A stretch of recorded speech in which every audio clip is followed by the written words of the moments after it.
Welcome to Optimal Play. I'm Brandon. And I'm Kyle. And the channel's been a little slow lately because I have moved to a new house and we didn't have any sets or any place to film, but wanted to get something out. So welcome to my pool, Kyle. Thanks. I moved into the pool, he moved into the house. Yes. That was the deal. So we'll be back to your regularly sporadic content pretty soon after I get a bunch of boxes unpacked. But we have a special reason we're here today, Kyle. Have you heard of the Arkham Horror, the card game thing? Sounds familiar. Yeah. I think we played that once or twice. There's a new expansion for it coming out later this year, the Scarlet Keys, and I was given a card that we get to preview. Show me! Where'd it go? Oh. I thought you had it.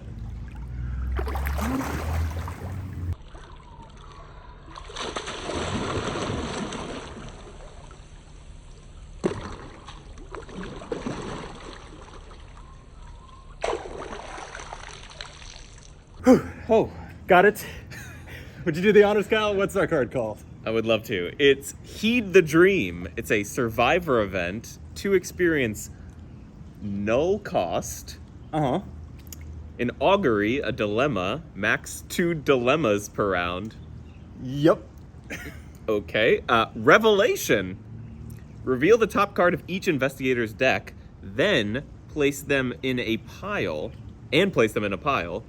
Repeat this 2 more times. Choose one of the 3 piles. Oh my goodness. So it's wordy. I need to just. It's a wordy card. Oh wow. Okay. All right. So let's just try Revelation. Revelation.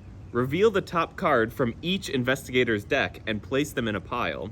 Repeat this 2 more times. Choose one of the 3 piles. Each investigator draws each of their cards from that pile. Shuffle each weakness in each other pile into its owner's deck. Remove each other revealed card from the game. Did you get all that? No. So what does it mean? This is a survivor card. It's a regular player card for 2 experience. You can put it into your deck, but it has a revelation effect. I think this is a brand new thing to Arkham Horror, the card game. Player cards with revelation effects, meaning this is going to happen when you draw it, just like when you draw a treachery or something, or a weakness, right? I like. And then what happens is each player contributes 1 card from the top of their deck into face up into each of 3 different piles, and then you decide which pile you're all going to draw that card from, and the rest are removed from the game. Okay, so basically it's a kind of weird scry draw for the person whose card it actually is, because it's just replacing the card they would have drawn. Sure. Yep. And then for everyone else, it's a bonus draw of 1 of 3 cards, but we don't know what any of those piles contain. No, unless you have information on top of the deck. No, the piles are made face up. So you get reveal to the top card. Analyze these 3 sets of cards and decide which one is the right one for the team to draw. Therein, I think, lies the dilemma. Yeah, that is definitely the dilemma. Right. Oh, no. Yeah, so there's going to be a lot of fighting over it. No, but I need this card right now. Right. I mean, if you're Yorick and your Sledgehammer is in one pile, but, like, your Seeker's Fingerprint Kit is in another pile, like, you get to have a fun argument about which one is more important. I'm excited about it. That sounds great. I love dilemmas. I do too, and we'll see whether this is a footwear situation. Max 1 footwear per dilemma. And then we don't see any more dilemmas for a while. Sure. I'm guessing that we'll get more than just this one.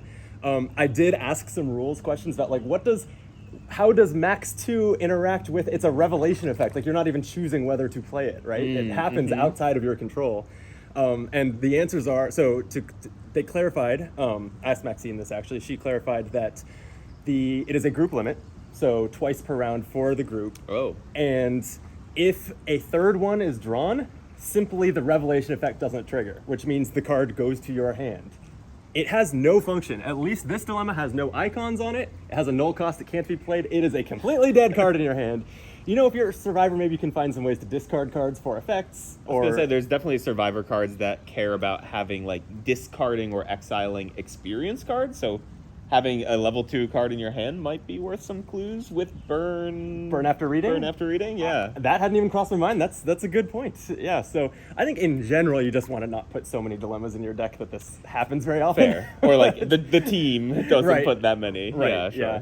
And another clarification on there is that this is one of the first times that it has been particularly important that the in the upkeep phase, players in player order draw a card. And so multiple revelations trigger in player order because of that. So my question is, let's say the first player draws this card, then the second player would contribute the 3 cards from the top of their deck before drawing, right?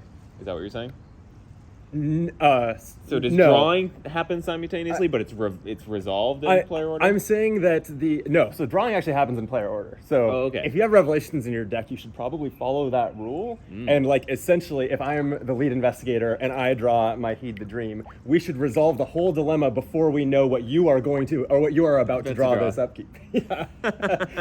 It's a small distinction. It really is probably weird. Probably people will still draw simultaneously, and they'll just if multiple people draw revelation triggers, you'll trigger them in that order, would be my guess. But technically, yes, this should all be handled before the next person draws their upkeep card. So can you chain revelations together then using this? A max of 2. Yeah. Actually, that is another thing that crossed my mind is this does use, as I pull this off the pool deck here, it does say you draw the cards. So if you have another copy of Heed the Dream in one of those 3 piles and you choose that pile, that one will trigger. Yeah. Next. Yeah. Or if there's other player cards with revelation so effects. Silly. It's very cool. I'm a big fan. I actually really love this. It reminds me of Magic the Gathering cards like Fact or Fiction, which had your opponent take the top 5 cards of your deck, divide them into 2 piles, and you choose one to draw. Like I've seen this kind of thing in card games, and it's always, I think, been a really skill testing, interesting, and fun mechanic. And so I'm super stoked for it. Me too. All right. Throw it back to the bottom of the pool. No. This is actually the first of several previews that we get to have on Optimal Play over the coming weeks leading up to the Scarlet Keys releasing. So like and subscribe. Follow us on social media. We'll be coming out with those videos every so often. Do we have a date for Scarlet Keys yet? There is a date that I don't know if it's a placeholder or what. It is late September according to the Asmodee store as of this recording. Gotcha. We know we know how much we can really count on release dates Fair. for Arkham Horror, but that, I mean, hey. Yeah. So I can say that our previews are going to be spread out over roughly that period of time. Okay. Yeah. Great. So, Looking forward to more swimming. I mean, reviewing. Yeah. We might be back indoors for that one, but we'll see. Subscribe and find out. Thank you for joining me, Kyle. Thanks for having me, Brandon. Thank you for watching. Till next time, be optimal.